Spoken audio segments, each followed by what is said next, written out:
The white 32 car.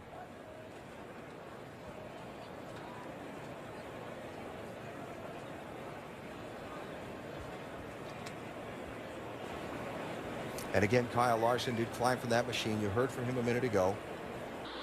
How long can he do that? Rusty gets out of the way now. Cotton Petty.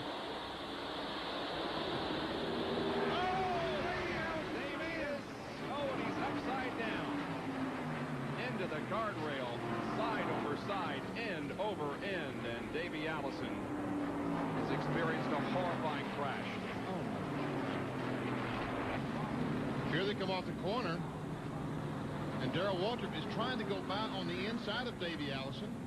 And Davey comes down to try to block that move. And just some contact there. And just as soon as that car touched the grass, it flew. Turned over.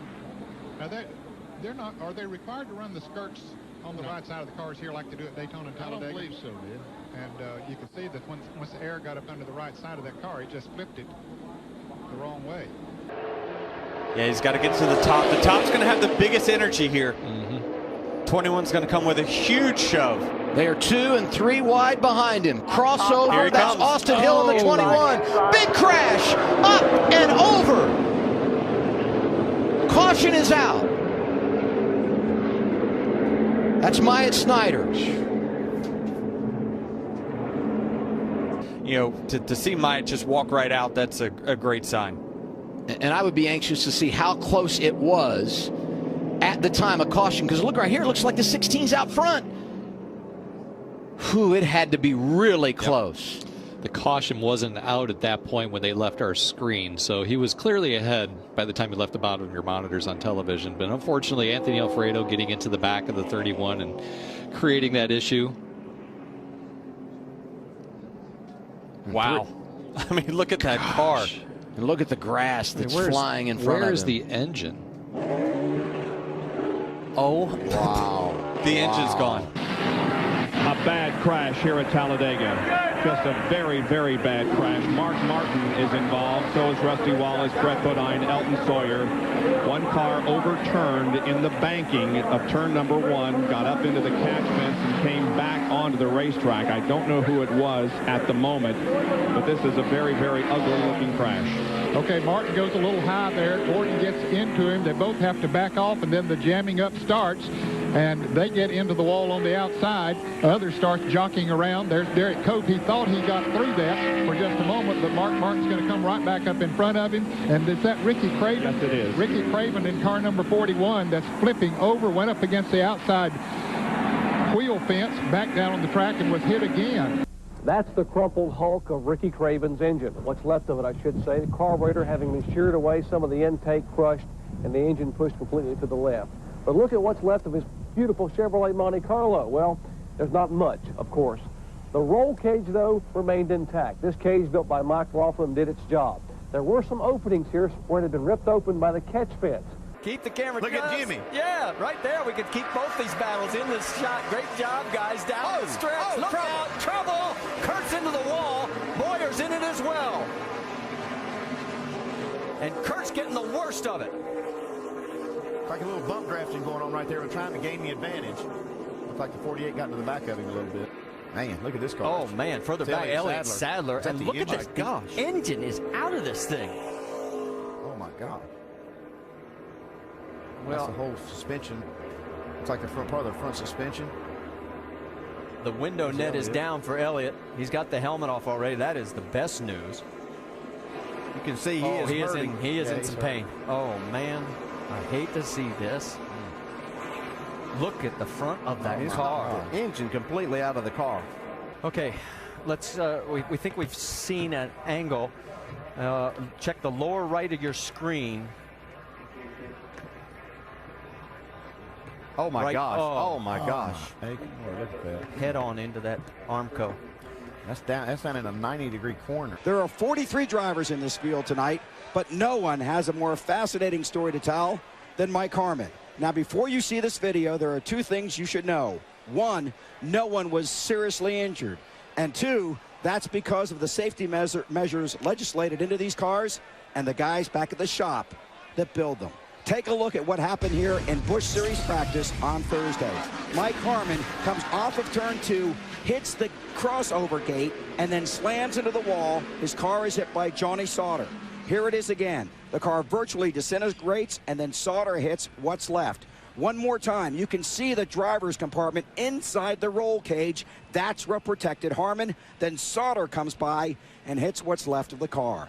Moments later, the miracle. Mike Harmon climbed out of that car uninjured. Track officials said the crossover gate was not properly secured at the time.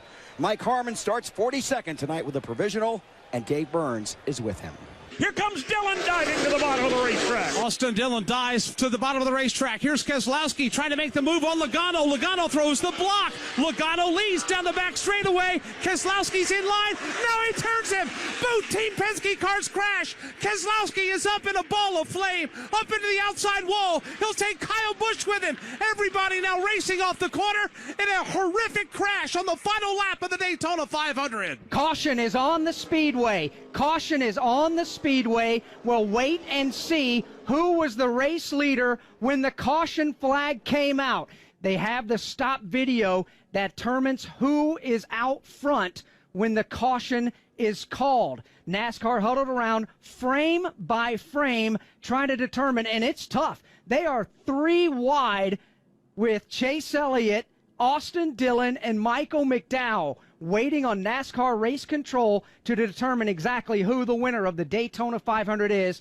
But a horrific crash over there. Could tell you, Brad got out of the race car, as Mike Bagley described. Kyle Busch also got out of the race car under his own power. Bad crash over in turn 2. Michael Waltrip has hit the wall hard. The car is upside down, and you can see the car is really torn up. Well, Jerry, I said it's sort of on its side, or go ahead. Yes, it is upside down. They're fixing up that gate where Michael hit over there. Let's take a look one more time and give that Kool-Aid man on the hood of that Pontiac a wild ride. Now, just coming out of turn 2, that's the crossover gate, and Michael hits the juncture of the gate and the concrete wall that begins the back straightaway. The car is literally sawed open, and you see the steering wheel now sticking out to the left side of the car. And this is what's left of Michael Waltrip's Kool-Aid Country Time Pontiac. Out of the second turn and down the backstretch. That's Waltrip and Alan Kowicki leading this. Oh, look at Earnhardt got sideways. Somebody looked like made some contact with Uh-oh, we've got a problem. Contact here, for sure. Darrell Waltrip and Joe Ruttman. Waltrip's car gets on his roof and over and over. Darrell Waltrip tumbling down the backstretch in what appears to be a very, very serious crash. Joe Ruttman, the other car involved in that incident. that. We see Darrell. He's down on the inside of Kowicki, and Joe Ruttman right behind him. Now here comes Earnhardt. Looks like someone had tapped him. Kowicki came down and touched Darrell. Threw him back into Ruttman. Ruttman gets in the side of him. And here's the road they hit. Yep. When he hits the road, it gets him airborne, and the car starts over. Of course, he was being pushed by the car number 75. That was just a circumstance there. McMurray, oh, look out, little contact with a 32. McMurray says, hey, I was in front the last time. You took it away from me earlier today. He's going to try and take it away from him. He's hung in the middle. Here comes Keselowski. Got trouble now. Keselowski's got Logano on the high side. Look out, they're going to go around. McMurray. Been behind. Oh, big crash. Oh, and up into the wall. Look out. The caution is out. The race will finish. And it looks like Brad Keselowski is going to get the race win. Bring it here. Bring it here. Oh, it's good to see that right there. That is Dennis Setzer. As boy, that car is torn up. See McMurray trying to get in line right here, right behind Harvick. Just not enough room. Yeah, and he had to check up for just a second because he was on the right rear quarter of Kevin Harvick. And then once he goes around, the chaos begins. Look at Setzer. Wow. Good to see him get out of that car, but that catch fence does its job. Into the triumph they come. Dale Earnhardt Jr. to the bottom of the track. Jr. will win at Daytona. And the big one happens behind them. Oh, my God.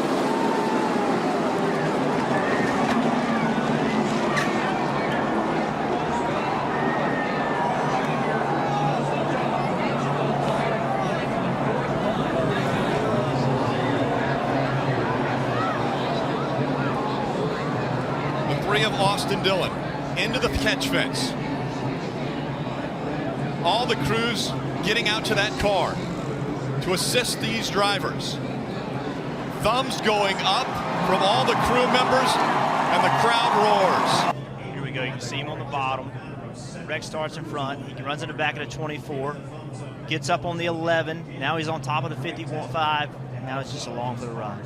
Yeah, watch the car stop. Watch the car stop. It gets him to those poles, and it goes from, I don't know what, 180, 190 miles an hour. I'm just guessing, to a complete stop. That is unbelievable. And it looks like that's 3,500 pounds. That stock car is extremely heavy. You see here, after he's upside down, the 2 is spinning. Obviously, he's already lost control, makes more contact with the 3. Just staying up high going in the corner. He's not following the truck in front of him. Don't know what's going on there. Whoa! Oh, look out! We got trouble. This is going to hurt. Uh-oh. Oh, my.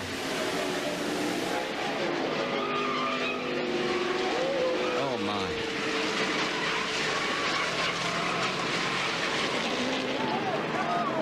Yep.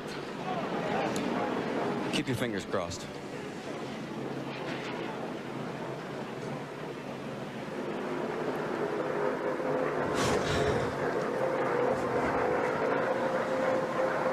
And it was so good for so long, and it turned into so bad so quickly. We'll be back to see what happened.